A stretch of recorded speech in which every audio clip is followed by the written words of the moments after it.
Voilà, on va s'asseoir.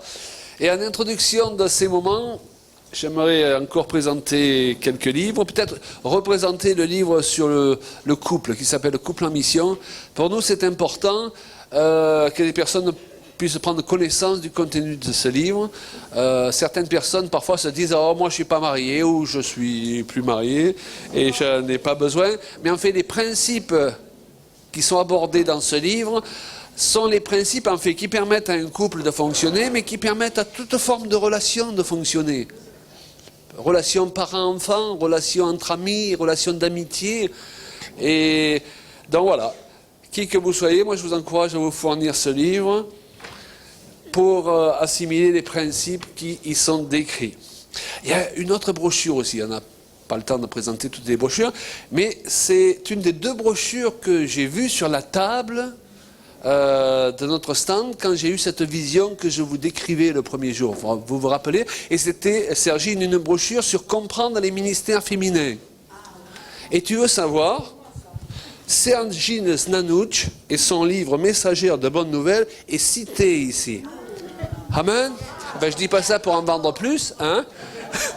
Mais je crois qu'il faut honorer les gens qui ont enseigné ces choses avant nous.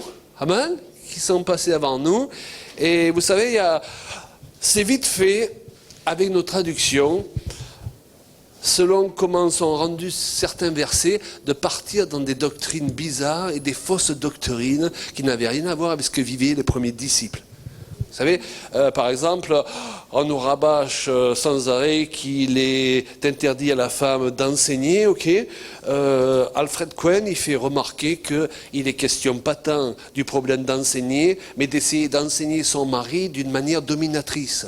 Donc le problème ne se trouve pas dans le fait d'enseigner, il se trouve dans l'attitude qu'on adopte pour prendre les gens de haut. D'ailleurs, entre parenthèses, c'est bon pour les hommes aussi, hein. Hein, certaines choses, on l'attribue aux femmes. Ok?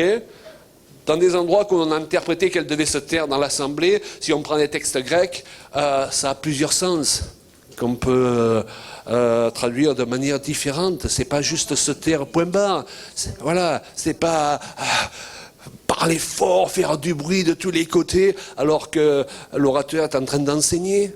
Amen. Mais ça, c'est bon pour les hommes aussi. Mais si Paul s'adressait aux femmes, c'est parce que dans le contexte de l'époque, il avait surtout affaire aux femmes qui faisaient ça. Est-ce que vous comprenez? Voilà. Donc si on ne remet pas certains versets dans leur contexte, on croit être biblique et en fait on bâtit des fausses doctrines. Mais ça a des conséquences très graves. Parce que pendant des générations, on a empêché des tas de femmes de rentrer dans leur destinée de libératrices, alors que Dieu a toujours utilisé, déjà dans l'Ancien Testament, des femmes pour être des libératrices. Amen. Alors, sur la table là, du stand, quand j'ai eu cette vision, parmi les deux premières brochures que j'ai vues, que je devais écrire, il y avait celle-là. Amen. Comprendre le sujet des ministères féminins.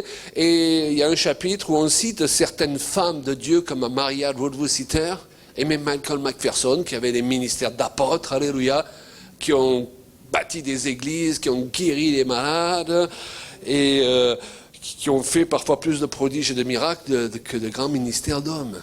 Ça interroge. Amen, oui. Est-ce que vous comprenez?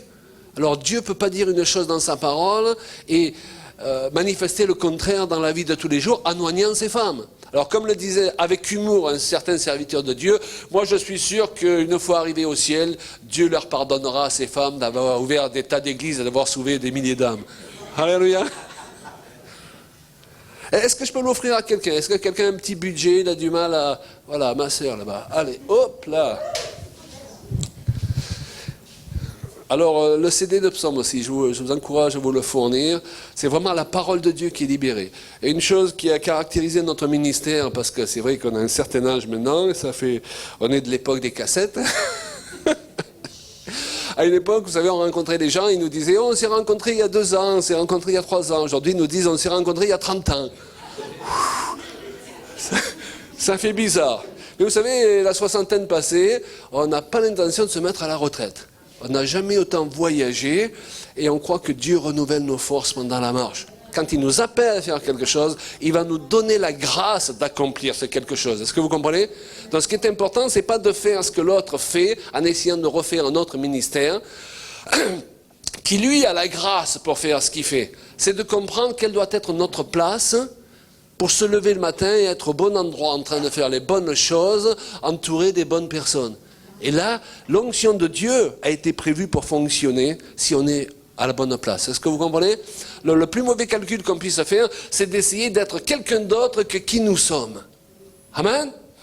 Alors Claude et Julia, c'est Claude et Julia. C'est à prendre ou à laisser. On aime ou on n'aime pas. Alléluia. Mais au moins on n'est pas la copie de quelqu'un d'autre. Amen? Mais oui, les femmes peuvent s'exprimer, n'est-ce pas? J'aimerais juste vous rappeler que ce que Claudie disait là, c'est qu'il y a un moment, il y a des saisons différentes dans la vie. C'est vrai que nous, on commence à avoir un certain âge, on est grands-parents, etc. Mais parfois, le saison favorable d'être utilisée par Dieu n'est pas forcément celle qu'on croyait. Et que moi, en étant jeune, je pensais qu'en étant jeune, j'allais faire certaines choses, qu'en fait, ça fait juste peut-être une année ou deux que je commence à le faire. Et je me rends compte que Dieu, par sa bonté et par sa gentillesse avec moi, il ne m'a pas lâché trop tôt. Parce que s'il m'a lâché trop tôt, je n'aurais pas été équipée pour confronter peut-être l'adversité qui allait attendre face à moi. Et je n'avais pas j'étais pas affermie dans mon identité. J'étais pas si sûre que ça de qui j'étais en Christ et de qui il était en moi. Et pour cela, il fallait du temps. Et donc, j'aimerais vous dire, parce que voilà, il y a pas mal de personnes, on est de tout âge ici cet après-midi, n'est-ce pas? Mais qu'il y a des choses que parfois, le Seigneur, il va choisir un vin qui est mûr. Alléluia. Et parfois, il va attendre qu'on a un certain recul dans la vie et qu'on a traversé certaines épreuves parce qu'il nous regarde comment on rebondit. Et je disais ça à quelqu'un, je crois que c'était hier, avant-hier, il y a des personnes que je connais, ils ont souffert des choses atroces, mais ils sont toujours là avec un sourire. Et ils ont su faire le part des choses. Ils étaient des bons encaisseurs, comme mon mari dit parfois, et que finalement, ils aiment encore la vie. Et cela, le Seigneur peut utiliser beaucoup plus facilement que ceux qui vivent peu de choses, mais qui encaissent mal et qui prennent tout et qui accumulent les choses et disent « Oh, j'ai souffert, j'ai souffert ». En fait, ce n'est pas autant les souffrances, mais comment on les gère, comment on les lâche et comment on rebondit pour pouvoir aller en avant. Et ça, c'est une chose tellement précieuse parce qu'on sait tous que la vie, on ne sait pas exactement tout ce qui va se passer. Okay? On sait à peu près la direction où Dieu il veut qu'on va. On sait à peu près les choses qu'il nous a révélées par sa grâce. Mais comment y arriver? Il faut avoir la foi. Et pour cela, parfois, on se trouve dans des situations où il y a tout qui s'effondre autour de nous. Et à ce moment-là, eh bien, le Seigneur, il dit « Ah, gloire à Dieu, elle n'a pas lâché le morceau. Merci Seigneur. Elle a su se réinventer tout en restant fondée et enracinée. » Et c'est pourquoi cet passage, un de mes passages préférés de le Nouveau Testament, c'est ce passage en Éphésiens où Paul il dit « Je fléchis les genoux devant le Père, afin que vous soyez, par sa grâce, fortifiés dans votre être intérieur, afin que Christ demeure dans vos cœurs par la foi. Et en étant enracinés et fondés dans la foi, vous puissiez comprendre avec tous les saints la largeur, la longueur, la profondeur et l'auteur, alléluia, de cet amour. » Merci Seigneur. Et ça, Pour pouvoir avoir une vue globale des choses, il faut avoir les yeux avec de recul. Et de pouvoir, c'est-à-dire de voir les choses comme Dieu voit les choses, de nous voir comme Dieu nous voit, avec de recul, et de pouvoir rester léger. Et une chose on a appris avec Claude, combien de fois, à travers les différents chapitres de nos vies où il fallait recommencer ou abandonner certaines choses et laisser passer, lâcher certaines choses pour continuer dans l'œuvre de Dieu. Une de ces choses, c'était, que le Seigneur nous a dit, c'était voyage léger. Alors, heureusement, ce n'est pas autant le poids de mes valises, mais c'est dans la tête.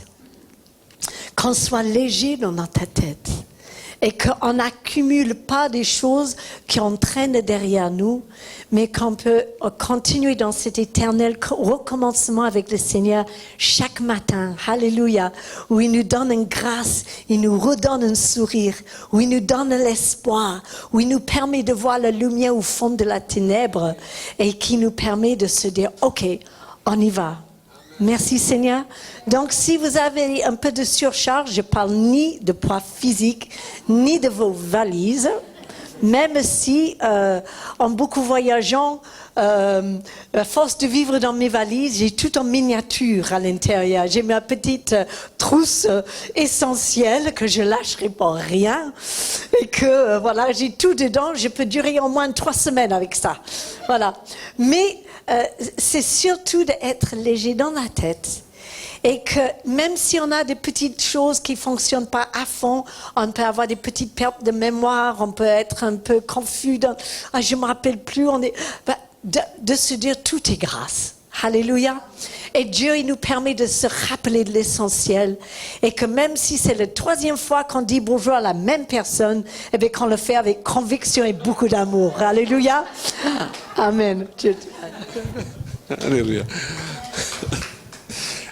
À qui est-ce que je peux l'offrir? Quelqu'un qui l'a pas? Voilà, c'est vrai. Voilà. Alors les autres, je vous encourage à vous le fournir. Maintenant, on ne fait pas ça pour vendre des CD, des livres, mais parce que la parole de Dieu, elle a une puissance. Et il y a des choses qu'on n'aura pas le temps de partager avec vous, mais qui peuvent continuer le travail une fois qu'on s'est séparés. Et puis une fois que vous arrivez au ciel, quand vous arrivez à la porte du ciel, si vous n'avez pas le dernier CD de Claude et Julia Payan, c'est assez embêtant, quoi. On vous fait attendre quelques jours de plus. Alors, si j'étais vous, hein, bon. Ok. Nouvelle doctrine. Changement de mentalité dans l'Église. Vous savez, se repentir signifie changer de mentalité. Parce que je dirais même, ça ne sert à rien de changer ses actes si on n'a pas d'abord changé sa mentalité. La religion, c'est faire des actes qui ne nous justifient pas, alors que ces actes sont bons, parce que notre mentalité, notre cœur n'a pas été changé. Est-ce que vous comprenez? Mais une fois que notre cœur a été changé, nos actes ont une valeur. Amen. Alors, à travers cet enseignement, cet après-midi, je voudrais vous parler d'un thème qui est l'identification. C'est quoi l'identification? Est-ce que vous savez que le message de l'Évangile est un message d'identification? Le problème majeur de la plupart des chrétiens que nous rencontrons avec Julia dans nos voyages, et on en a fait partie, tourne autour de 3 sentiments qui ne sont pas gérés. L'indignité, la culpabilité, l'incapacité. Les gens se sentent indignes, coupables et incapables. Et je dirais que si vous êtes quelqu'un de normal, avec un corps de chair, qui n'a pas lui été encore régénéré par la puissance de l'esprit, on l'a vu l'autre jour, il est normal que vous ayez encore ces émotions en vous. Maintenant, il y a une différence entre sentir ces émotions et les accepter et les laisser nous dominer. C'est bien d'avoir des émotions, il ne faut pas que nos émotions nous aient. Est-ce que vous voyez la différence? Et nous touchons là à l'incompréhension d'une base de l'Évangile. Et c'est surtout là qu'est le problème, c'est parce que les gens se sentent indignes, coupables et incapables, qu'ils se croient indignes, coupables et incapables. Et là, il nous arrive selon notre foi. Or, si nous sommes authentiquement nés de nouveau, qui est né de nouveau ici, rassurez-moi, nous sommes tous sauf des indignes, des coupables et des incapables. Et c'est ce qu'on va développer ici. Le message de l'identification est indissociable du message de l'Évangile. Alors comprenons, Jésus a quitté son ciel de gloire, il a mis tous ses attributs divins de côté pour descendre sur cette terre, mourir pour nous. Donc il est venu s'identifier à nous. Il a pris notre place, il a pris nos péchés, il a pris le châtiment, nous sommes d'accord ? Ça, c'est la première partie de l'identification qu'en général, on a assez bien compris. La deuxième partie, c'est que, oui, si Jésus est le crucifié, parce qu'il s'est identifié à nous, il est aussi le ressuscité. Waouh! Alors, il s'identifie à nous dans son sacrifice, mais maintenant, la deuxième partie, et pour qu'une alliance fonctionne, il faut que ça fonctionne dans les deux sens. Il va falloir que nous, on s'identifie à lui. Est-ce que vous comprenez? Et la plupart des chrétiens que je rencontre qui aiment Dieu de tout leur cœur ont compris que Jésus est venu s'identifier à eux, mais n'ont pas toujours compris que maintenant, eux, ils doivent s'identifier à lui et à sa résurrection. Waouh! Et c'est ça qu'on va essayer de voir. Parce que le diable ne veut pas que vous preniez la mesure de l'être extraordinaire que vous êtes devenu lorsque vous êtes né de nouveau. Alors qu'est-ce qui se passe? Un peu de technique là. Quand on est de nouveau, l'Esprit de Dieu vient recréer notre esprit. Il le recrée par et selon l'Esprit de Jésus. On devient une catégorie d'êtres de la même catégorie que Dieu n'a jamais recréer un seul pauvre type en Jésus-Christ. C'est logique. C'est logique, hein? Il peut nous arriver de nous comporter comme le fou dont on parlait de l'autre jour, hein? Ok? Mais ça, c'est pas notre statut. Notre statut maintenant, c'est capable, c'est lavé, c'est juste, c'est justifié, c'est rempli d'autorité. C'est temple du Saint-Esprit, et on en verra d'autres tout à l'heure. Mais le diable ne veut pas que nous sachions cela. Parfois, depuis notre enfance, il travaille à nous faire croire que nous n'avons pas de valeur, que nous ne valons rien du tout. Alors ça l'embête que maintenant, on se considère comme étant quelqu'un. Alors même parfois, du haut de l'estrade, il nous assène certains enseignements pour nous dire et nous répéter continuellement à quel point nous ne sommes rien, des misérables pécheurs qui ne méritons rien. Alors Jésus serait-il mort pour rien? Alors suivez mon raisonnement. Lorsque nous étions encore pécheurs, c'est-à-dire perdus sur le chemin de l'enfer, la Bible dit que malgré cela, Dieu a tant aimé le monde, et donc chacun de nous, qu'il a donné la vie de son Fils unique. C'est-à-dire qu'il nous a estimés à cette époque déjà à un si grand prix qu'il était prêt à donner la vie de son Fils unique.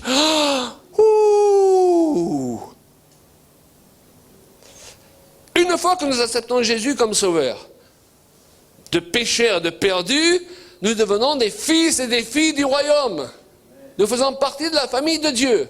Alors si nous avions déjà du prix alors que nous étions perdus, maintenant que nous sommes sauvés et faisons partie de sa famille, notre cote elle a augmenté. Est-ce que vous comprenez? Donc tous ces enseignements qui veulent nous dévaluer et nous dire à quel point nous sommes rien du tout, excusez-moi, mais Jésus n'est pas mort pour rien. Et j'ai été estimé, tu as été estimé au prix de la vie du Fils unique de Dieu. Vous savez, le mot grâce, il a deux sens. Il signifie don gratuit, mais bon, c'est imparfait parce qu'il y a beaucoup de gens qui donnent gratuitement des choses qui n'ont pas de valeur. Tiens, j'ai une chemise toute rapiécée, je t'en fais cadeau. Il y a des gens même qui envoient en mission. Il y a des missionnaires. Écoutez, je connais l'exemple de missionnaires qui ont reçu des sachets de thé qui avaient déjà été utilisés. Parce qu'il y a des gens qui pensent que ce qui est gratuit, c'est ce qui n'a pas de valeur. Mais le mot grâce signifie don gratuit, mais ça signifie aussi don du meilleur. Et donc ce meilleur a tellement de valeur que si tu devais payer, tu serais perdu parce qu'aucun de nous ne peut payer pour ça. Donc il faut que ce soit gratuit justement, pas parce que ça n'a pas de valeur, mais parce que ça a trop de valeur. Donc Dieu te donne en Jésus-Christ gratuitement ce qu'il a de meilleur. Il n'est pas allé chercher dans le ciel un ange dont il n'avait pas besoin. Tiens, toi tu vas aller mourir sur terre, personne ne verra que tu manques au ciel. Hein? Non. Et c'est pour ça que parfois les gens, ils ont des faux raisonnements, surtout les gens de ce monde. Et ils ont un peu l'impression que Dieu, il a envoyé son fils. Mais non, Jésus, c'était Dieu. Dieu, il s'est mouillé. Dieu, c'est quelqu'un qui se mouille pour toi. Est-ce que vous comprenez? Il ne se décharge pas sur les autres. Dieu, il assume sa responsabilité. Et d'ailleurs, si nous voulons marcher sur ces traces, il faut que nous devenions des chrétiens matures qui apprennent à assumer leurs responsabilités. Au lieu que ce soit toujours la faute de quelqu'un d'autre. C'est la faute du pasteur, c'est la faute de mon mari, c'est la faute de ma femme, c'est la faute... Eh oh, assumons comme Dieu a assumé. Amen. Mais quand on assume, on paye toujours un prix. Alléluia. Et quand on aime les gens, eh bien, on ne va pas hésiter à payer un prix fort. Alléluia. C'est pour ça que même dans le couple... Il y a des hommes, lorsqu'ils lisent que les femmes doivent être soumises à leur mari, eux, dans leur tête, ils lisent autre chose. Ils lisent « Marie, soumettez vos femmes ». Mais c'est pas ça. Déjà, ça ne te regarde pas. C'est ce que la Bible dit à la femme. Par contre, toi, la Bible, elle te dit « Marie, soyez prêts à donner votre vie pour vos femmes comme Christ l'a donné pour l'Église. » Waouh! Je crois que toute femme bien dans sa tête a envie d'avoir un mari qui est prêt à donner sa vie pour elle. Elle n'a pas envie d'avoir un gros macho à la maison, hein, qui rentre le soir, qui met les pieds sous la table. Hein. On est d'accord? Il faut remettre les choses dans leur contexte et redonner la valeur aux termes bibliques qu'ils ont. Redonner aux termes bibliques la valeur qu'ils ont. Vous savez pourquoi je donne cette précision? Parce que c'est vite fait de lire la Bible, mais de la lire avec l'esprit de ce monde. Et c'est pour ça que le mot soumission, il fait peur. Parce que dans ce monde, celui qui se soumet, il se rabaisse et il est écrasé. Et bien sûr que cette soumission-là, elle n'intéresse aucun de nous. Amen. Mais lorsque la Bible parle d'autorité, parle de soumission, tu sais pourquoi Dieu donne l'autorité à quelqu'un, à un pasteur, à un mari, parce que tout fonctionne avec une autorité, sinon ça ne peut pas marcher. Pour que la personne placée en place d'autorité soit à même de mieux te bénir.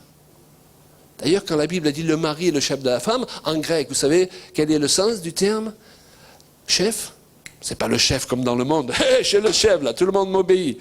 Ça signifie source de bénédiction.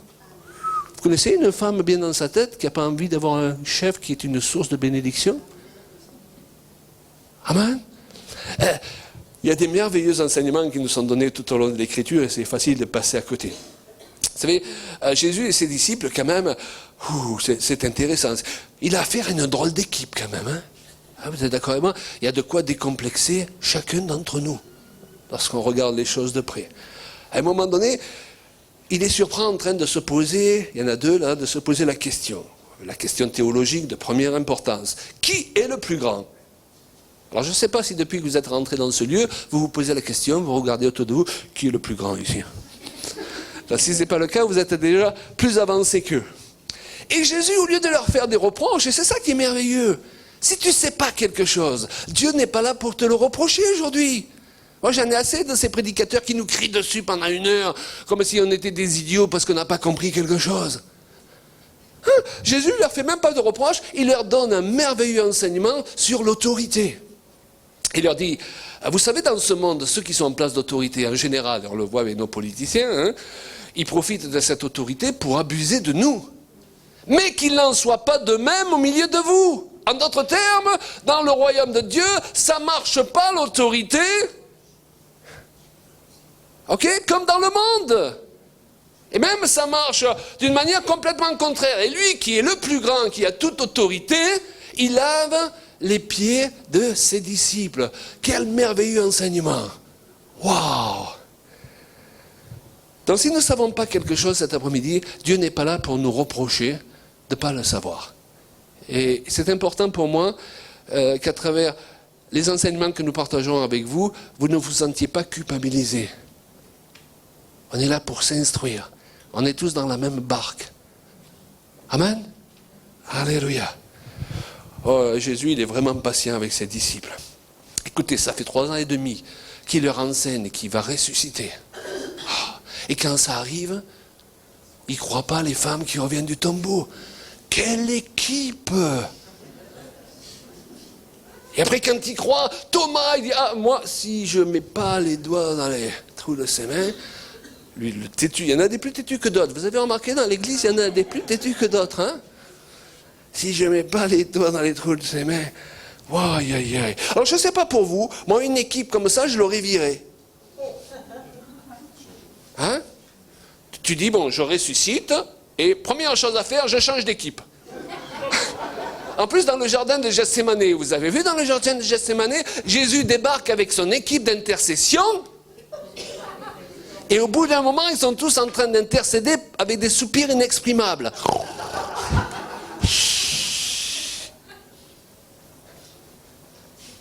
Un le vent, l'autre le renie 3 fois, et ils partent tous en courant. Pourquoi je dis ça? Parce que on a nos carences aussi. Et parfois, lorsqu'on a failli, le diable vient souffler à nos oreilles, tu n'es pas digne, tu n'es plus digne. Eh bien, Jésus, il n'a pas estimé qu'ils étaient plus dignes.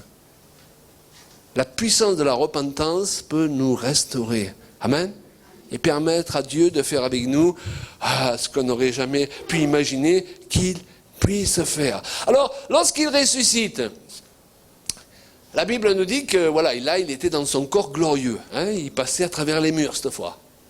Parce qu'ils sont enfermés tous par peur des Juifs et des Romains. Et Jésus apparaît au milieu d'eux. Alors, je ne sais pas si on avait été à leur place. Quand Jésus apparaît, je ne sais pas si on aurait été content. On se serait peut-être dit, maintenant, on va régler les comptes. Amen. Je crois que Thomas, quand il a vu apparaître, il a dû dire, moi je vais aux toilettes.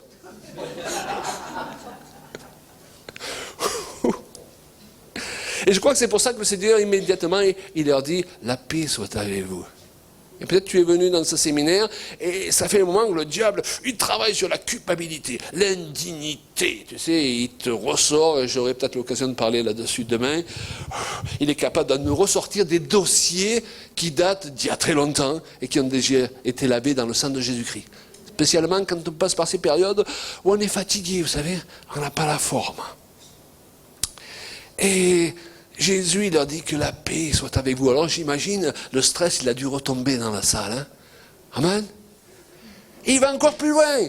Au lieu de faire des reproches à Thomas, il lui dit, bon, tu voulais voir mes mains. Amen. Oh, il aurait pu lui dire, tu voulais voir mes mains, tu vas la voir, ma main. Flash, imposition des mains. Okay. Non, il lui dit, hein, tu voulais mettre tes doigts dans les trous de mes mains. Ah, Dieu, c'est pas la condamnation. Est-ce que vous comprenez? Oui, il y a un jugement de Dieu, mais quoi, il faut en faire pour tomber sous le jugement de Dieu. Quand on tombe sous le jugement de Dieu, on n'a plus d'excuses, parce que Dieu, il est lent à la colère, il est riche en bonté, il est plein de miséricorde. Et notre premier message, c'est pas le jugement de Dieu, c'est que Dieu nous a tant aimés, nous a estimés à un si grand prix, qu'il a donné la vie de son Fils unique pour chacun de nous. Et s'il nous arrive de faillir, le premier réflexe de Dieu, c'est pas de nous marcher dessus, c'est de nous relever et de nous rappeler le prix que Jésus a payé à la croix. Et que ce sang est toujours efficace pour aujourd'hui. Dieu veut qu'on relève la tête, là. Si vous avez l'habitude de marcher avec la tête baissée, en regardant le sol, parce que vous avez toujours honte de quelque chose, les amis, ressortez de ce lieu en relevant la tête, parce que vous avez été rendus dignes. Ça me rappelle un serviteur de Dieu, je crois, c'est Kenneth Hagin, qui a eu plusieurs visions de Jésus, et dit que la première fois qu'il a eu une vision de Jésus, il s'est senti, bien sûr, dans un corps de chair, tellement misérable, qu'il s'est jeté aux pieds du Seigneur, lui a dit, Seigneur, je suis indigne, ne me regarde pas. Et qu'est-ce qu'a fait le Seigneur? Le Seigneur lui a dit, relève-toi et regarde-moi face à face, parce que je t'ai rendu digne. Dans le légalisme et la religion, il n'en a rien à faire, Dieu. Parce que c'est un contre-témoignage à la réalité de l'Évangile. Et la réalité de l'Évangile, c'est que Jésus est venu s'identifier à nous pour que maintenant, si nous voulons vivre une vie chrétienne qui a des résultats, nous nous identifions à lui. Et c'est un travail de chaque jour, à cause de cette chair dans laquelle nous sommes, qui veut nous tirer vers le bas tous les jours. Les gens qui nous entourent, ce monde dans lequel nous sommes, qui veut nous tirer vers le bas chaque jour. Et régulièrement, il faut qu'on se rappelle qu'on n'est pas en bas, on est en haut. Alors des fois, il faut faire certains actes de foi, monter sur la chaise dans la maison. Ta femme rentre, oui chérie, qu'est-ce que tu fais là? Je me rappelle que je suis en haut et pas en bas parce que j'ai eu une mauvaise journée. Il est important de comprendre qui est Dieu, mais qui nous sommes aussi. Pourquoi? Parce que Dieu, sur cette terre, veut s'exprimer à travers nous. Et si le plan de Dieu en venant sur cette terre, en envoyant son Fils Jésus, était de nous faire parvenir à la nouvelle naissance, il faut que je comprenne qu'est-ce que c'est une nouvelle créature, comment ça fonctionne, quel droit ça a, quel droit ça n'a pas, parce que notre vie, désormais, est liée au statut de nouvelle créature. Combien nous avons de nouvelles créatures ici? Voilà, oui. C'est important de savoir que nous sommes de nouvelles créatures, mais qu'est-ce que c'est qu'une nouvelle créature? Il est important de comprendre qui est Dieu, mais aussi qui nous sommes, et plus précisément qui nous sommes devenus en lui par la nouvelle naissance. Parce que quand on ne sait pas qui on est, on se comporte vite comme qui on n'est pas. C'est pourquoi la première chose que Dieu fait, lorsqu'il veut que Gédéon relève la tête alors qu'il n'y a rien qui marche dans sa vie. Vous connaissez les périodes où il n'y a rien qui marche? Tu as l'impression que Dieu, il a changé de planète, quoi. La première chose que le Seigneur fait, c'est pas de lui dire, allez, va te battre maintenant, je suis avec toi, tu vas avoir la victoire. Il commence d'abord par lui rappeler qui il est. Et la première chose que l'ange lui dit à Gédéon, c'est « Salut à toi, vaillant guerrier », selon les traductions, « vaillant héros ». Et Gédéon, lui, il a un sentiment à l'instant d'être un vaillant zéro. D'ailleurs, peut-être qu'il se retourne en disant « Qui tu parles, Seigneur ?» Hein? Vous connaissez ce sentiment d'être un vaillant zéro? Hein? Je suis le seul, là? Hein? Mais c'est un mensonge, ce sentiment. C'est pourquoi la Bible dit qu'on ne peut pas marcher par ce qu'on sent. Parce que ce qu'on sent nous trompe tous les jours. On est obligé de marcher par ce qu'on sait. On est obligé de marcher par la foi, et la foi est placée dans la parole de Dieu. Et qu'est-ce que dit la parole de Dieu au sujet de la nouvelle création? Waouh, qu'elle a été recréée en Jésus-Christ. Waouh! Et là, lui qui n'était pas encore une nouvelle créature, parce que Jésus n'étant pas venu, il n'avait pas accès à la nouvelle naissance. Si lui déjà pouvait être qualifié de vaillant héros, alors qu'il vivait sous une alliance bien inférieure à la nouvelle alliance, Jésus n'avait pas encore donné sa vie. Donc l'accès pour devenir enfant de Dieu n'était pas encore donné. Est-ce que vous me suivez? Il est quand même qualifié de vaillant héros. À combien plus forte raison, ceux qui sont passés par la nouvelle naissance aujourd'hui sont-ils des vaillants héros, des vaillantes guerrières? Ouh! Parle à ta femme comme étant une vaillante guerrière, à ton mari comme étant un vaillant héros. Alléluia! Ouh! Parce que les paroles ont un pouvoir. Le diable, il sait cela. C'est pourquoi il travaille continuellement, soit à nous faire ignorer qui nous sommes, soit à nous faire oublier qui nous sommes. Le nombre de fois où même on a entendu ce genre d'enseignement, et puis, ouf, dans la semaine, c'est parti. Dès qu'on est confronté à la première épreuve, c'est parti. Et moi, je prie que la parole de Dieu demeure en vous. Amen. Et donc, je le disais, il travaille déjà depuis notre enfance à essayer de nous rabaisser, de nous faire sentir sans grande valeur. Il ne veut surtout pas qu'on comprenne combien nous avons de la valeur pour Dieu. D'où proviennent la plupart des blessures que nous avons eues dans notre enfance? C'est quand on nous a fait penser qu'on était nuls, qu'on était des incapables. Et parfois, certains parents, même sans s'en rendre compte, ils ont maudit leurs enfants par des paroles « Tu es moche, tu n'y arriveras jamais ». Et on entend des chrétiens parler comme ça. Vous savez ce qu'ils me disent? Ah oui, mais tout le monde parle comme ça. Mais justement, on n'est pas tout le monde. Nous, on est de nouvelles créatures. Moi, mes enfants, je les punissais quand ils disaient « Je suis bête » à la maison. C'était d'autres règles chez nous. Tu n'avais pas le droit de penser de toi que tu étais bête et que tu étais stupide. Parce qu'il y a des paroles qui tuent, elles détruisent, elles blessent, mais elles peuvent tuer aussi. Il y a des ados qui se suicident tous les jours à cause des paroles qu'on a prononcées sur leur vie. Alors nous, en tant que chrétiens, il faut qu'on sache mieux que tout ça quand même. Pourquoi aussi? Parce que parfois nous sommes notre premier ennemi. Je suis nul. Je suis bête. Ah, ma mère l'avait bien dit, personne ne doit se marier avec moi. Écoute, tu as le choix. Ou tu confesses maintenant ce que ton père a dit, ou tu continues à confesser ce que ta mère a dit. Tu choisis. Et c'est pourquoi dans l'Ancien Testament, déjà, le Seigneur dit, je mets la vie et la mort devant toi. Choisis. Donc, il y a quelque chose que Dieu ne va pas faire pour nous. Il ne va pas choisir à notre place. Est-ce que vous comprenez? Et on parlait de joie, hein, c'est avec toi hier soir, on parlait de joie. Donc, si Dieu vous a parlé sur la joie, la créativité, etc., maintenant il ne va pas faire tout le boulot en sortant. Qu'est-ce qu'il dit l'apôtre Paul à Timothée? Timothée qui pourtant était déjà dans le ministère et qui a dû passer par une période où bon, il avait un peu... Hein, il avait dû se laisser reprendre par la peur et la timidité. Et il dit, Timothée, ranime la flamme du don de Dieu. Il ne lui a pas dit, Dieu le Père va le faire pour toi. Amen. Nous avons une responsabilité, c'est réagir par rapport à la parole que nous avons entendue. Et laisser remonter à la surface des choses dont on a l'impression qu'elles sont mortes. D'ailleurs, j'ai une bonne nouvelle pour vous.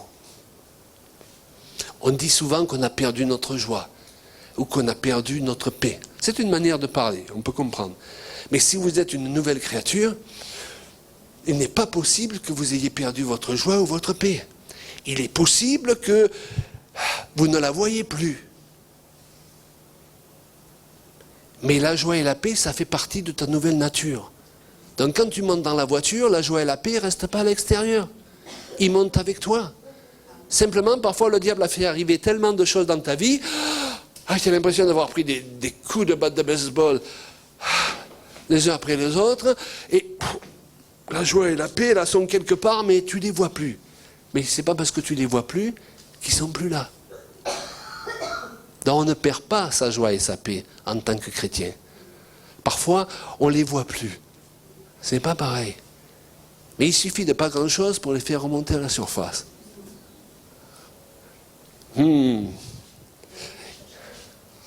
Amen. C'est vrai, beaucoup de parents ont participé, voire ont été les principaux instruments de la dévaluation de leurs enfants, en étant toujours dans l'accusation, la dureté, le mépris. L'ignorance de qui on est ou du prix que nous avons pour Dieu nous pousse au bout d'un moment à ne pas s'aimer soi-même. Alors Sergine l'a dit, s'aimer soi-même, ça fait partie du commandement sur l'amour. Tu aimeras l'Éternel ton Dieu de tout ton cœur, ok, ça c'est clair.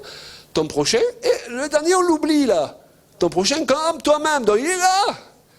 Très difficile de bien aimer les autres si on ne sait pas s'aimer soi-même. Donc s'aimer soi-même, ce n'est pas de l'orgueil.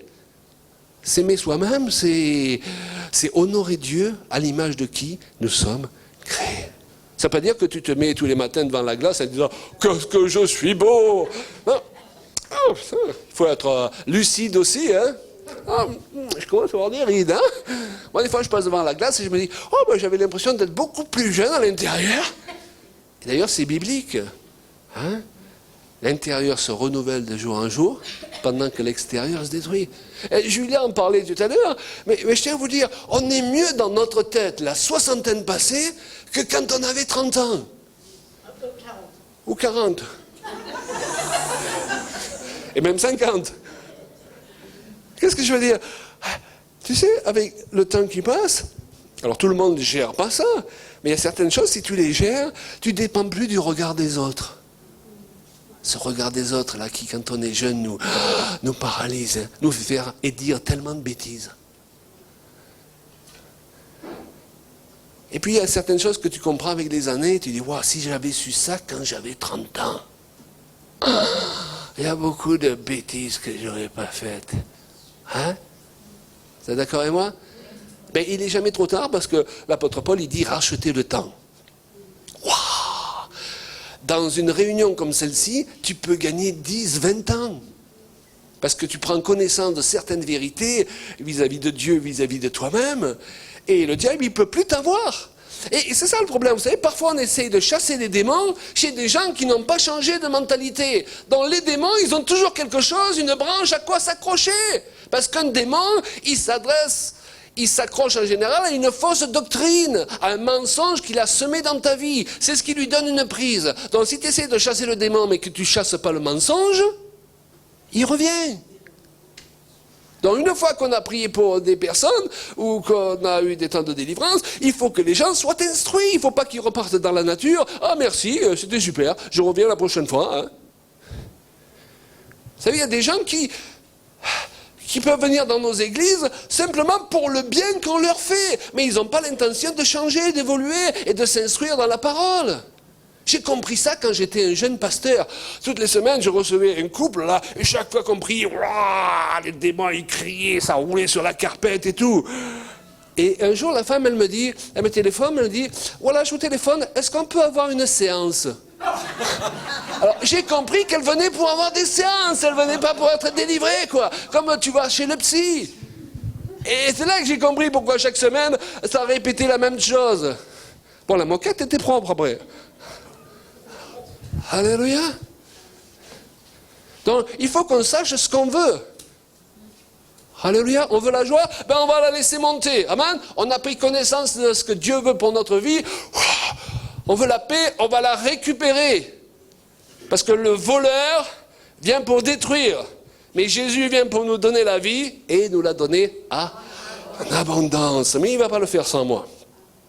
Et vous savez, l'esprit religieux avec « nous ne sommes rien ». Nous sommes indignes, c'est de l'orgueil de s'aimer soi-même. Il nous maintient dans l'ignorance et dans l'oppression. On en arrive même à penser que Dieu ne nous aime pas et Dieu nous rejette. Ah, il aime ça le diable. Quand il arrive à vous faire croire que Dieu ne vous aime plus et que vous rejette, là il a gagné des points, vous savez. Il ne faut pas lui donner ce plaisir. En fait, beaucoup de gens se sont réconciliés avec Dieu, mais ils ont oublié de se réconcilier à partir de là avec eux-mêmes. Vous devez vous réconcilier avec vous-même. Hey. Et il est important que vous ayez autour de vous, sachez vous entourer. Ne fréquentez pas les gens négatifs. Juste ce qu'il faut.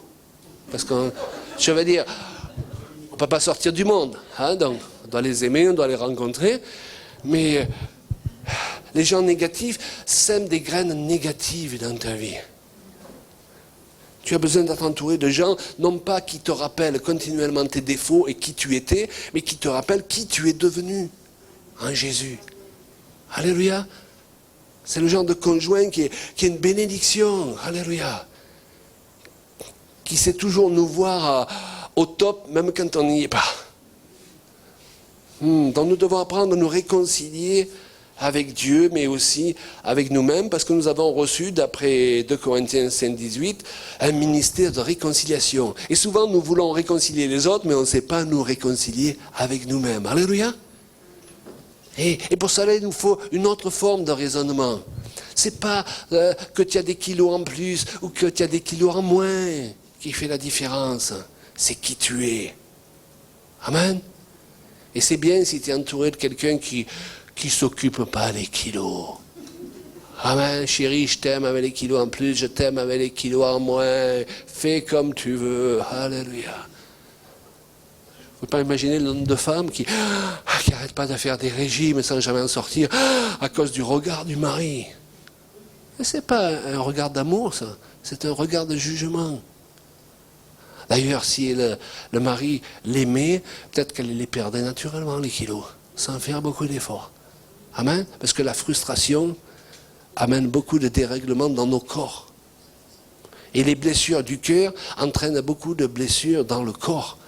Et souvent, là aussi, on prie pour les malades, mais s'ils ne sont pas guéris dans leur cœur, leur corps continue à réagir par rapport aux blessures qu'ils ont eues dans leur âme. Vous recevez quelque chose cet après-midi? Demandez à votre voisin, tu reçois quelque chose cet après-midi? combien d'enfants de Dieu ont une piètre opinion d'eux-mêmes et pensent que de ce fait, Dieu a le même point de vue, ce qui est totalement faux. C'est pourquoi la Bible dit, approchez-vous avec assurance du trône de la grâce. Elle ne dit pas, approchez-vous en suppliant, Seigneur. Vous savez, comme si on voulait changer Dieu. Ou même parfois les gens, ils pensent qu'ils jeûnent, parce que à force de jeûne, Dieu va dire, ah bon, maintenant c'est bon, je vais m'occuper de toi. Non. Tu jeûnes pour briser le pouvoir des puissances de ténèbres qui sont entre toi et Dieu. Tu jeûnes pas pour changer Dieu. Sinon, il vaut mieux pas jeûner. Est-ce que vous comprenez? Parce que Dieu, il ne change pas. C'est une insulte de penser, parce que tu as jeûné et que tu as prié plus, que d'un coup, ça y est, il va être plein de compassion. Et il est déjà plein de compassion. Mais il y a des puissances de ténèbres, et on le voit dans l'histoire de Daniel, lorsqu'il intercède, alléluia. Eh bien, ce qui est merveilleux, c'est que la réponse à sa prière, avant même qu'il ait fini son intercession, Dieu l'avait envoyé. Il y a un autre verset dans l'Écriture qui dit, avant même qu'ils aient fini de parler, je leur répondrai. Dieu, il est bon. Et les papas, là, moi, quand mes enfants, ils ont besoin de quelque chose, ils n'ont pas besoin de faire un discours de 2 heures. Avant même qu'ils aient fini de parler, je cherche déjà la solution dans ma tête pour les aider. Et Dieu, c'est un bon papa. Amen. Mais entre la réception et nous, il y a des puissants de ténèbres qui court-circuitent l'arrivée de la bénédiction. Et c'est pour ça qu'on doit intercéder, qu'on doit être des personnes qui jeûnent régulièrement. Mais ce n'est pas pour changer Dieu.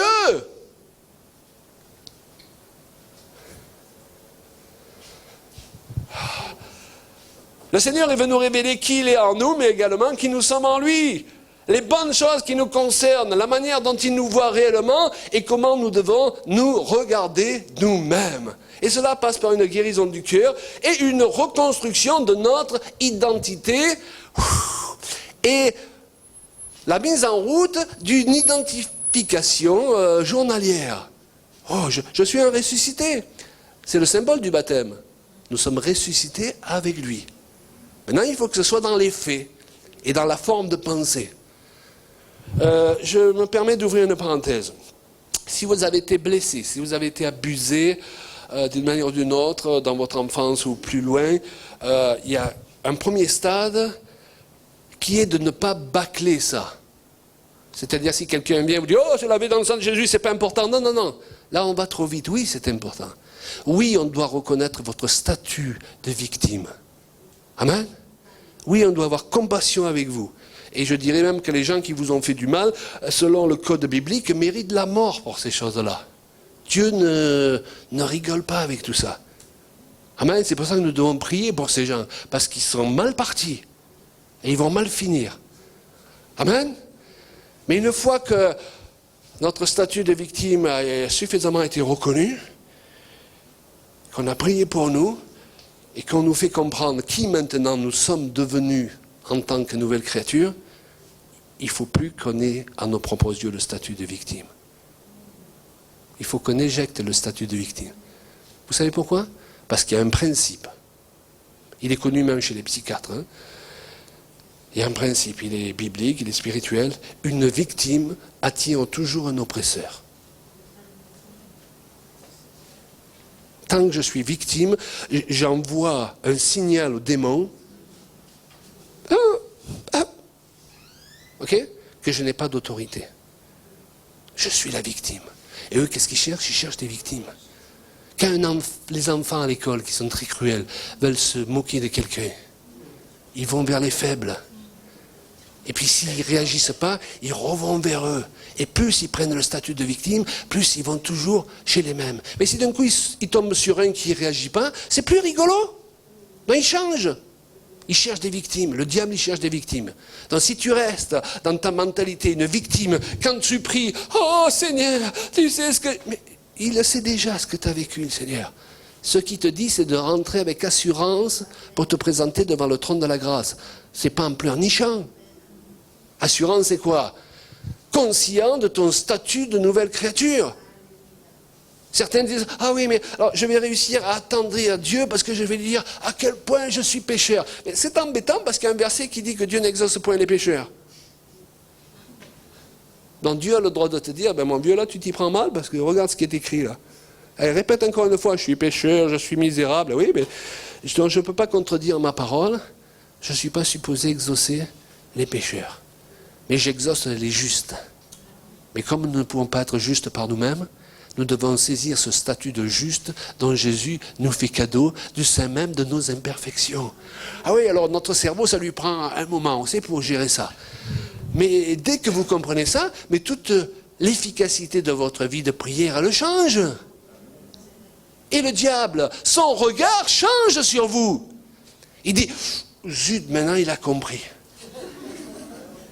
Je ne vais plus pouvoir la voir avec les mêmes pièges avec lesquels je le prends depuis 30 ans. Chaque semaine. Dès qu'il arrive quelque chose qui ne marche pas dans ma vie, je suis victime. Ah, mais j'ai toujours eu ça. Ah ouais, mais depuis que je suis gosse. Et... victime. Et dès qu'il arrive quelque chose qui ne marche pas, tu dis, ben, maintenant on va le faire marcher. Ça va prendre le temps que ça va prendre, mais on est chrétien thermostat, rappelez-vous. Alléluia. Et c'est pour ça que je tiens à vous dire aussi, il y a des choses qui prennent du temps. Parfois les gens me disent, hein, c'est un frère là, il me posait la question tout à l'heure, j'ai prié, la personne n'a pas été guérie, etc. On n'est pas toujours guéri instantanément. Et je voudrais vous dire que les gens qui sont guéris, la majorité ne le sont pas instantanément. Moi, pendant 3 mois, ou 6 mois, je crois, j'avais un problème de dos. Et j'avais prié le Seigneur, j'avais libéré ma foi. Il n'y a rien qui se passait. Et puis un jour, j'étais en train de prêcher comme ça, j'étais sur une estrade, et en plein milieu de la prédication, j'ai sauté de l'estrade. Et là, je me suis rappelé qu'une semaine auparavant, je faisais les courses à Carrefour, et en marchant, j'ai simplement éternué. Et en éternuant, je me suis retrouvé allongé par terre. Vous imaginez l'état de mon dos, hein? Et c'est là que tu rencontres toujours quelqu'un que tu ne veux pas rencontrer, d'ailleurs. Bonjour frère, ça marche bien la prédication sur la guérison divine de dimanche passé? Ah, le diable, il nous titille avec ça, est-ce que vous comprenez? Ah, ça n'a pas marché, oh, j'ai rien senti, oh, ok. Mais j'ai continué à croire, parce que je voulais mettre en pratique ce que je prêchais. Eh bien, j'ai sauté de l'estrade, mais je n'ai même pas fait exprès. Quand je suis arrivé en bas, j'étais guéri. Amen. Donc ne ressortez pas en disant j'ai rien senti, j'aurais voulu ceci. Ah moi je suis pas tombé. Ben c'est pas grave, t'es pas guéri parce que tu tombes.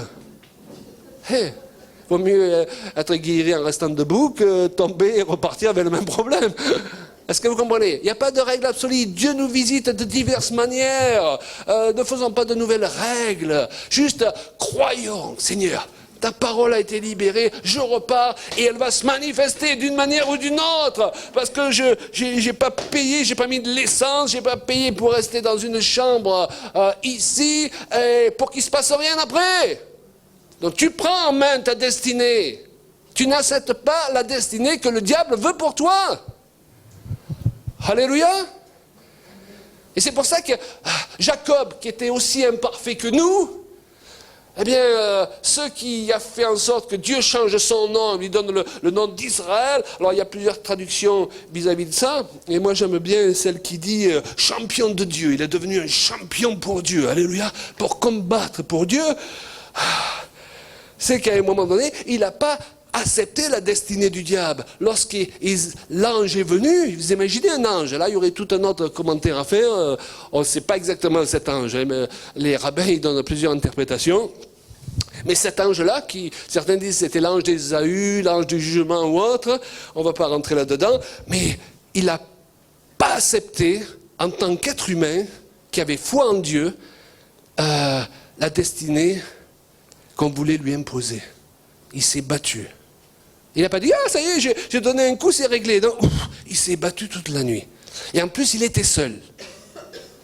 Il y a des choses, il faut qu'on les règle seul.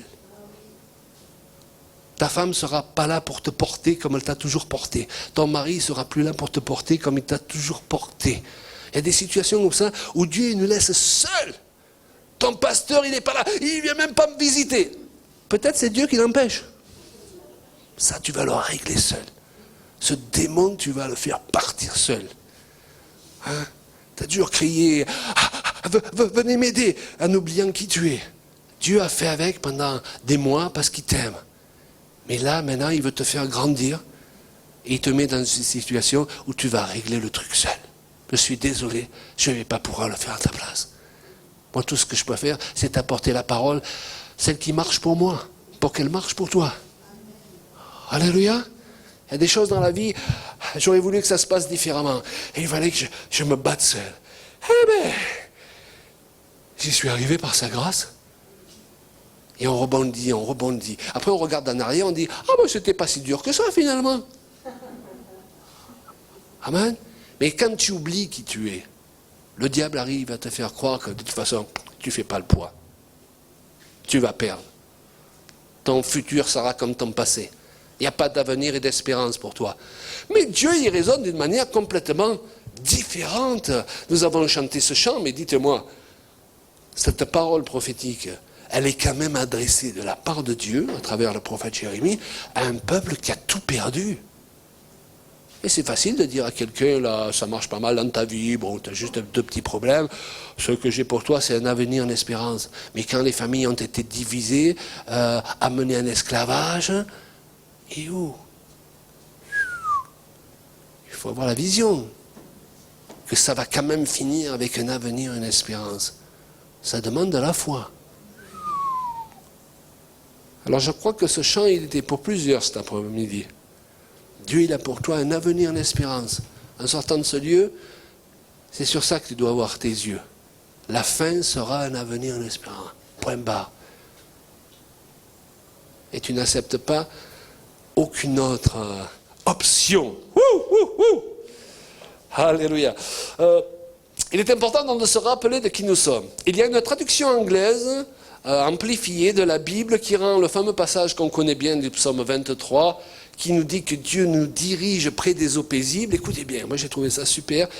La traduction dit, parce qu'elle essaye d'expliquer ce que le traducteur il veut dire, enfin celui qui a écrit veut dire plus précisément, il me dirige près des eaux paisibles, reflétant mon image qui me rappelle qui je suis. C'est pour ça qu'elles sont paisibles, pour que je puisse me voir et me rappeler qui je suis. Mais c'est pour ça que le diable il veut agiter l'eau dans vos vies continuellement. Il ne veut pas que vous sachiez qui vous êtes, l'autorité que vous avez sur lui. Donc il agite l'eau tous les jours. Parfois c'est nos amis qui agitent l'eau. Parfois c'est des chrétiens qui devraient nous remonter le moral. Au lieu de nous remonter le moral, ils agitent l'eau. Ils nous enterrent avant notre temps. Et avec des versets bibliques en plus. Mais enfin, il n'y en a pas ici. Il y en a sur Toulon.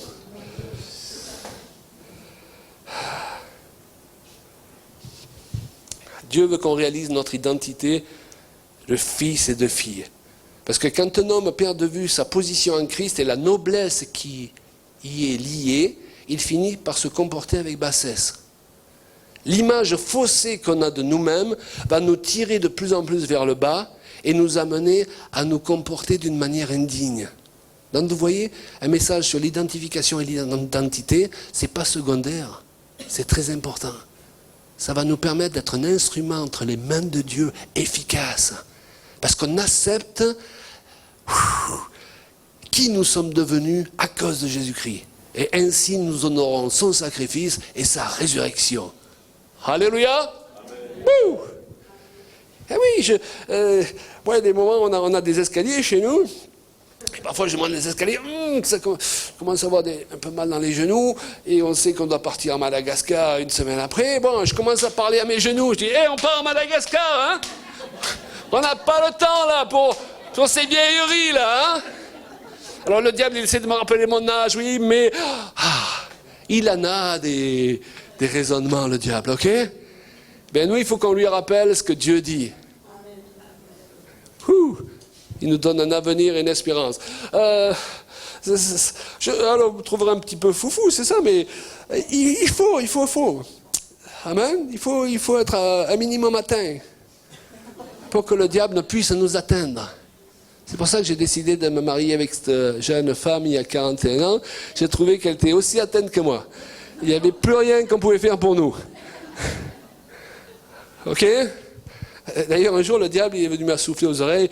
Ta mère est morte du cancer, ton grand-père est mort du cancer, ton frère est mort du cancer. Dans le prochain. Et j'ai dit, j'ai pas le temps. Qu'est-ce que je voulais dire par là? J'ai une destinée à accomplir, les amis. À 65 ans, j'ai pas encore vécu tout ce que je veux vivre. Hein, je sais pas. On a vécu des belles choses, on a vu des belles choses, mais il y a toute une partie que je veux voir avant de partir. Alléluia. Donc tant que j'estime que je ne l'ai pas vu, je ne prends pas de ticket pour l'au-delà. Amen. Je veux servir Dieu dans ma destinée. Je ressens dans mon cœur que dans les temps qui sont devant nous, Dieu va avoir besoin d'hommes et de femmes pour aider son peuple à changer de mentalité et rentrer dans une nouvelle dimension. Alléluia. Et qu'il y ait une transmission auprès de beaucoup de jeunes gens aussi qui viennent derrière nous, mais qui n'ont pas envie de vivre l'Église comme parfois on y a été habitué. Ok?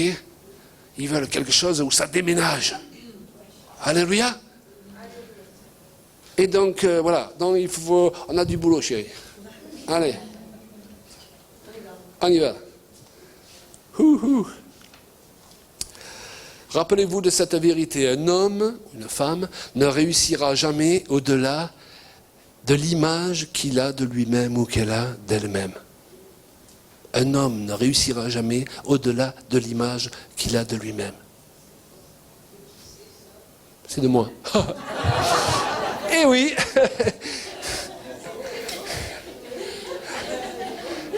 Merci, merci. On n'oublie pas de payer le copyright si jamais tu veux l'utiliser. Alors, pour terminer ces instants,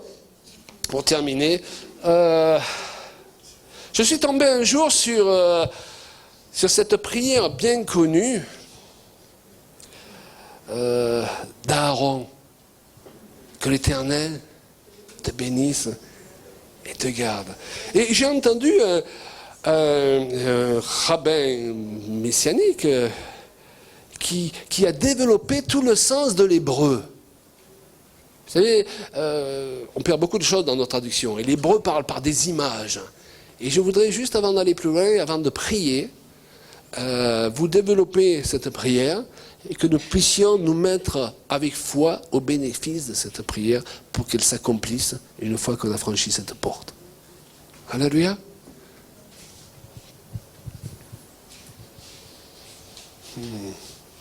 En tant que citoyens du ciel, nous avons droit à la bénédiction. Vous savez ça? Vous avez droit à la bénédiction. Pas pour être des obsédés de la bénédiction. Vous avez des gens qui vivent pour Dieu que pour la bénédiction. Non, mais c'est parce que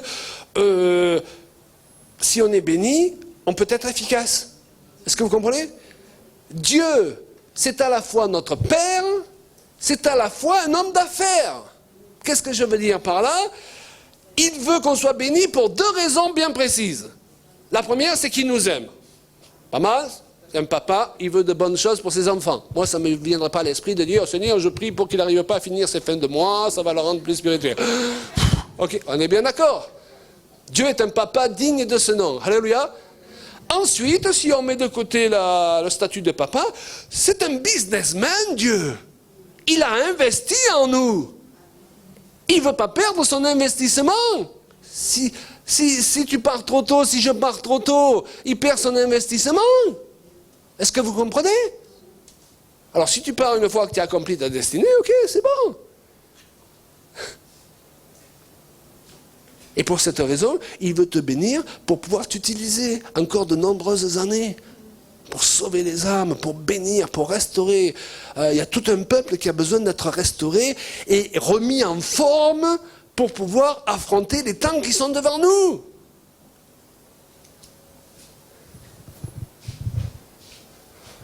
En tant que citoyen du royaume de Dieu, vous êtes bénis d'en haut, du royaume des cieux. Sous l'ancienne alliance, le grand prêtre, il prononçait régulièrement cette bénédiction sur le peuple, la prière d'Aaron. Et aujourd'hui, notre grand prêtre, c'est Jésus. Donc, à combien plus forte raison, nous avons droit à bénéficier des effets de cette prière. Jésus intercède pour nous auprès du Père. Et intercéder, c'est pas dire, oh, regarde Daniel, ah, il a encore fait ça, Daniel, attrape-le, Seigneur. Non, c'est un avocat de la défense. Il cherche des raisons pour que tu ne sois pas condamné. Alléluia. Donc chaque fois le diable vous fait penser que Dieu cherche des raisons pour vous condamner, vous frapper, c'est du mensonge. Et Dieu a donné la meilleure des raisons pour que vous soyez pardonné et affranchi quand vous faillissez. Alléluia. Mais quand le diable arrive à te faire penser que tu ne mérites pas, il a un droit dans ta vie pour qu'il te soit fait selon ta foi. Et toi, tu crois que c'est Dieu qui le fait. Parce que même Job, Il dit, ce que je crains, c'est ce qui m'arrive. Il y a des lois spirituelles, les amis, qu'il ne faut pas qu'on libère dans le mauvais sens.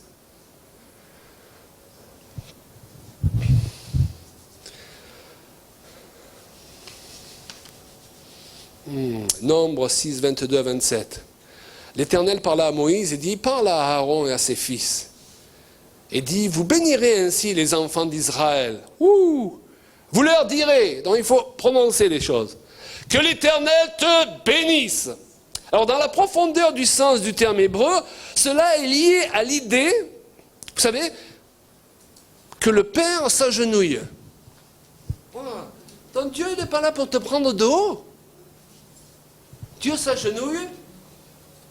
Hein, on fait ça dans la culture juive pour bénir son enfant. Voilà, donc Dieu il n'est pas là du ciel en disant oh, qu'est-ce qu'il veut celui-là. Ça, ce sont toutes les images que le diable met dans notre esprit. Le Père s'agenouille en ta direction en te tendant les bras.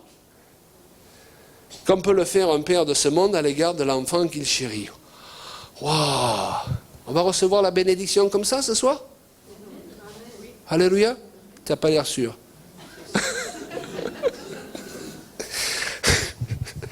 Qu'il te garde. L'idée là est que Dieu t'entoure. Oh là là! L'idée qu'il te garde. Dans l'hébreu, c'est l'idée que Dieu t'entoure d'une haie d'épines pour te protéger et empêcher Satan de t'atteindre, tant dans ton âme, ton esprit, ton corps, et ceux qui te sont chers. Waouh! Alors je ne sais pas pour vous, moi j'ai des filles, j'ai mis une haie d'épines autour d'elles. Ah ouais? Et je l'ai dit à mes beaux-fils, vous avez intérêt de bien vous occuper d'elles, sinon je viens les rechercher.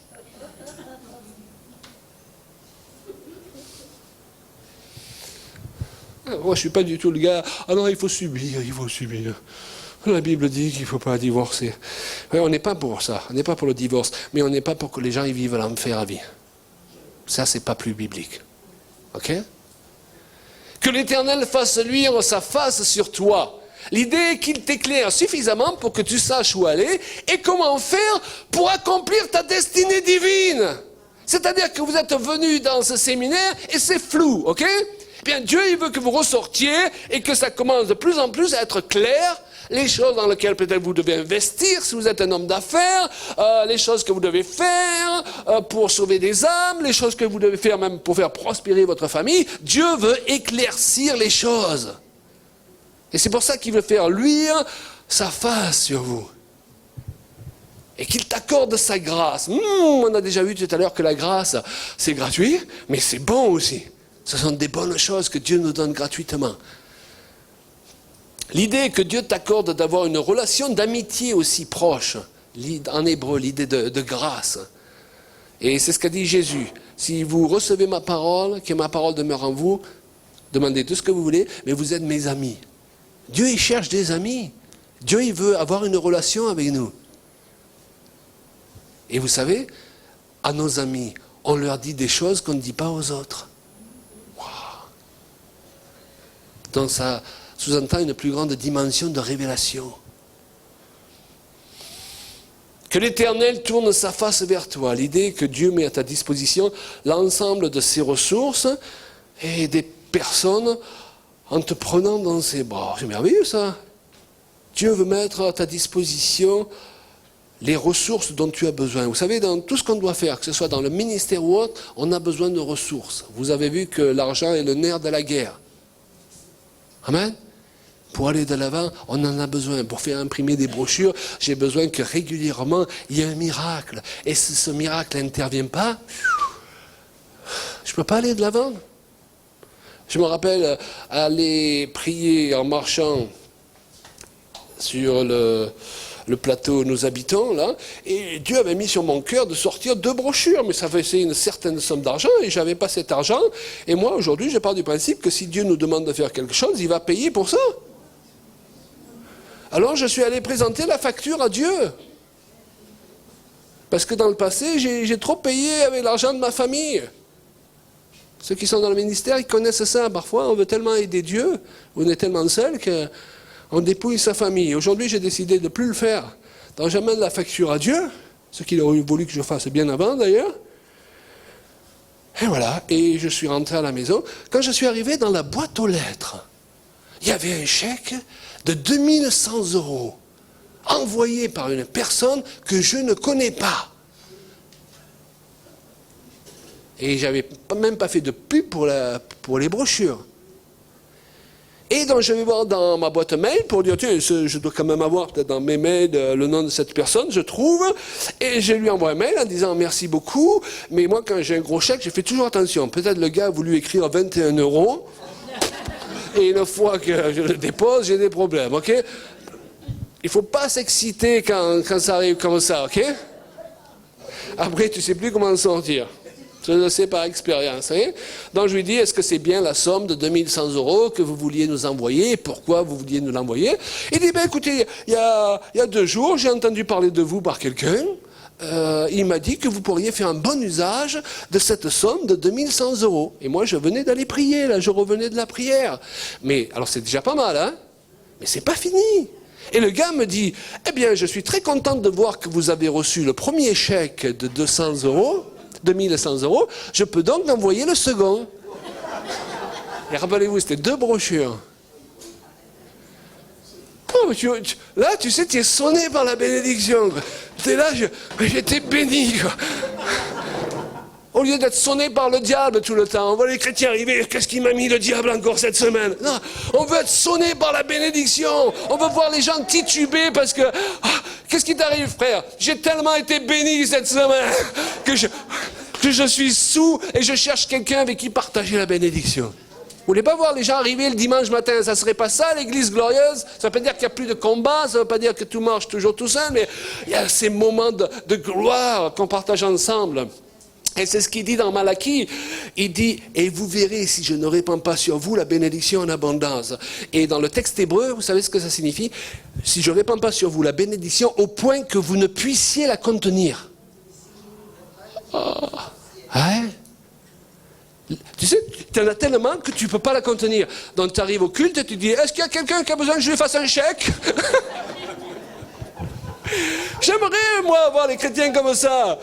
Amen? Ça, je dirais, tiens, c'est la gloire est revenue dans l'église. Alléluia. Avec ma femme, on s'est dit, un de ces jours, on va faire ça. Au moment de l'offrande, au lieu, on va faire une surprise aux gens. Au lieu qu'ils viennent tous mettre quelque chose, ils vont tous venir chercher quelque chose. Alléluia. Oh. Hein, juste de temps en temps, le plaisir de montrer que si on fait l'offrande, c'est pour honorer Dieu, c'est pas parce qu'on a absolument besoin de boucher un trou. C'est noble l'offrande. Amen. Ah, il faut qu'on le fasse un de ces jours. Hein? Peut-être à Panassac la prochaine fois. Et ils vont tous s'inscrire. Hein?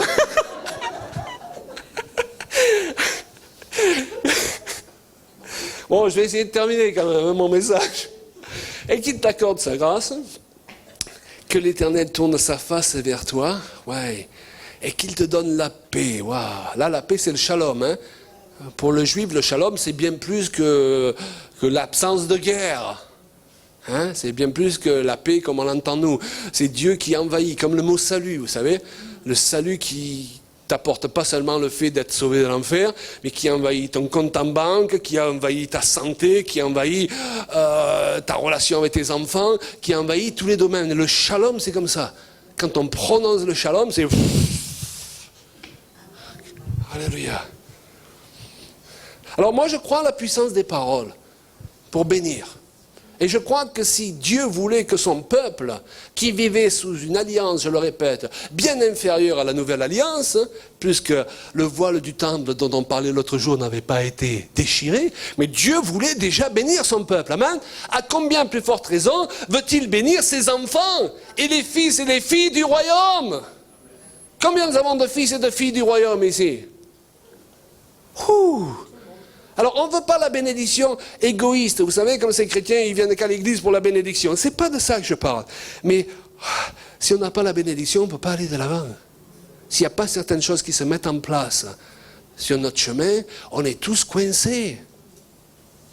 On peut avoir le plus grand appel au monde, la plus grande onction au monde. Si cette onction ne peut pas briser certains jougs, ça ne va pas nous avancer. Est-ce que vous comprenez? Donc vous avez tous un appel de Dieu sur votre vie. Pourquoi? Parce que de toute façon, Dieu n'a pas donné de petits appels. Donc quand les gens viennent me trouver, moi, en me disant « Ah mais tu sais, j'ai un appel particulier ». Souvent, le gars, il est dans l'orgueil, il veut te dire « Je suis supérieur à l'appel des autres ». Mais on a tous un appel particulier. C'est tout simplement pas le même appel. Amen. Dieu ne nous juge pas en fonction des appels. Moi qui tiens le micro, je ne suis pas plus grand que vous pour lui. J'ai simplement une place différente. Mais il nous aime tous pareil. Il nous a tous oint d'une onction puissante pour faire des choses particulières. Simplement, ce n'est pas les mêmes choses. Et pareil dans le couple. On est doué pour faire certaines choses et l'autre, il n'est pas, et vice-versa. Moi, chez nous, c'est ma femme qui bricole. Hey. Parce que la dernière fois que j'ai essayé de bricoler, j'ai mis des étagères dans mon bureau, à le tienne. Hein. Mais ma femme est venue nous trouver, elle qui a son bureau derrière le mien, elle m'a dit « C'est normal qu'il y a les vis qui dépassent et que sur mon ordinateur, il y a toute cette poussière. » D'ailleurs, quelqu'un voulait prier pour moi. Hein, l'autre jour, m'a dit, tu veux que je prie pour que tu aies l'onction pour bricolage? J'ai dit, non, c'est pas mon appel. Chacun son appel. Alléluia. Ben, je voudrais prononcer avec foi une bénédiction sur vous et je veux croire qu'elle va s'accomplir. Amen. Et comme on a parlé de prophétique, je termine par là. Est-ce que il y a mon téléphone là, avec mes lunettes. Vous savez que Dieu est un Dieu qui parle.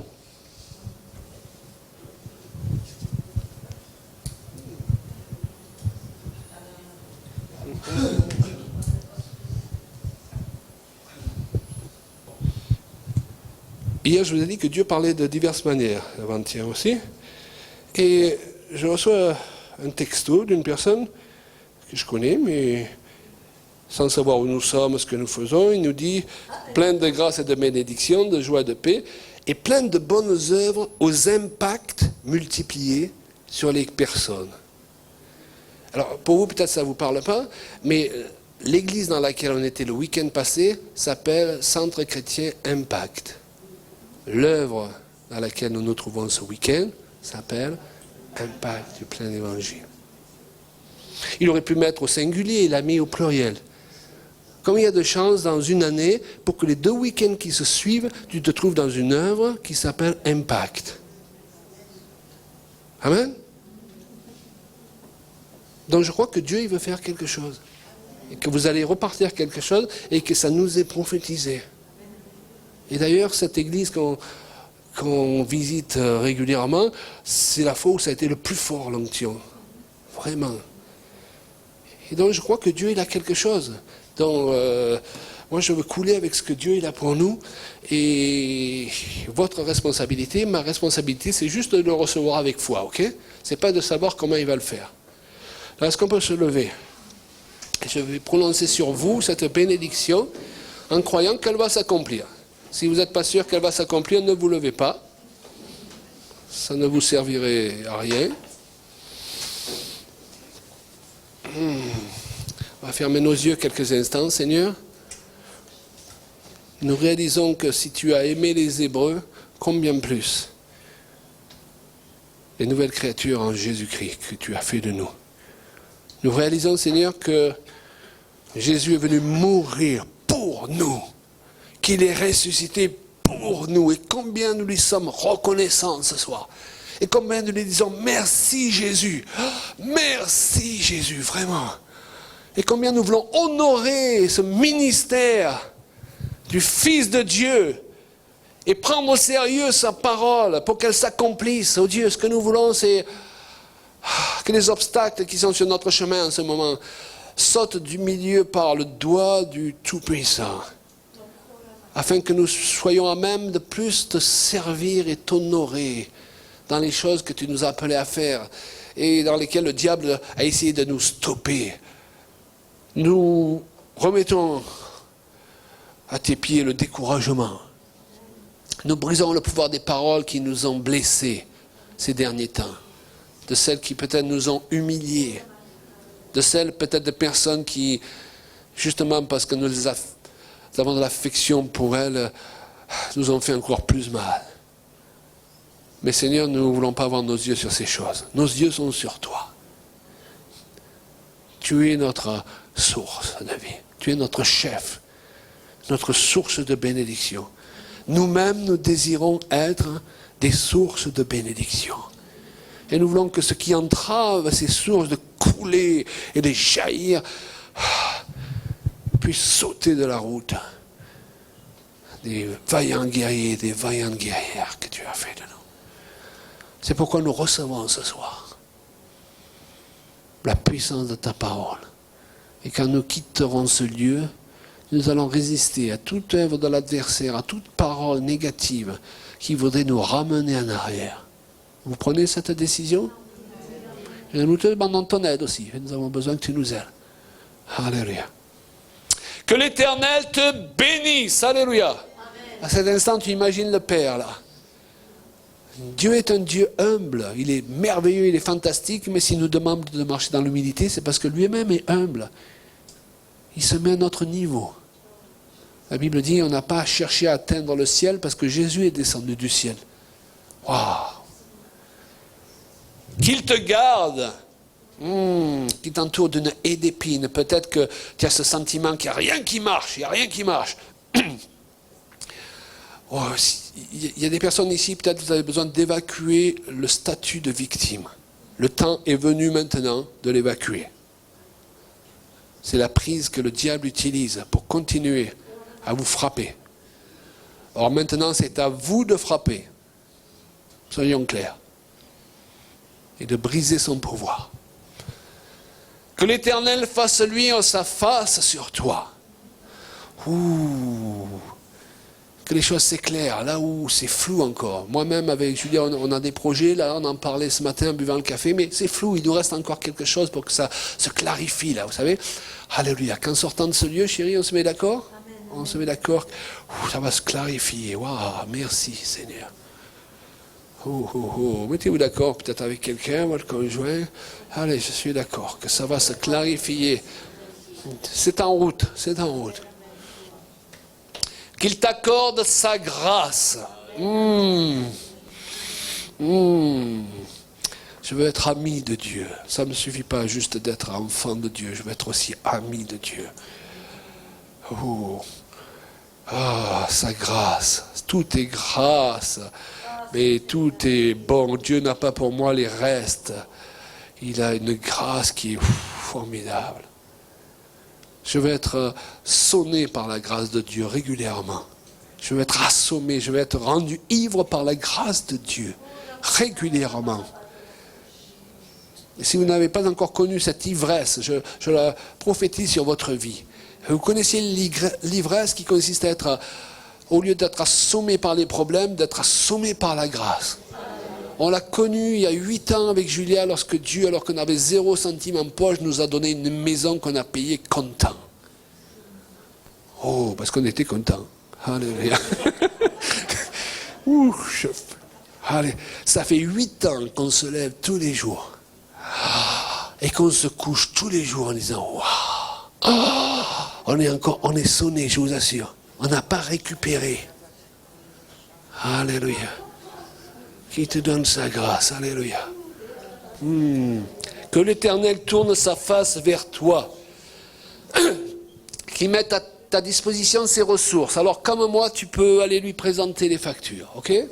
C'est pas juste pour rigoler, c'est vraiment quelque chose que tu peux faire. Seigneur, là, je ne sais pas comment régler ça. Je ne sais pas comment je vais pouvoir. Là, ça commence à empiéter sur mon budget. Je ne sais pas comment finir à la fin de mois, mais pourtant, ça doit être fait. Ça doit être payé. Seigneur, tourne ta face vers moi. Et qu'il te donne son shalom. Qu'il te donne son shalom. Alléluia. Si la paix, tu as l'impression qu'elle t'a fui, qu'elle s'en est allée. Alléluia. Au nom de Jésus-Christ, tu réalises qu'elle est là. Elle fait partie de ton statut de nouvelle créature. Au nom de Jésus-Christ, je reçois le shalom de Dieu. Au nom de Jésus-Christ. Et je vais le voir. Et je vais le voir s'accomplir. Au nom de Jésus.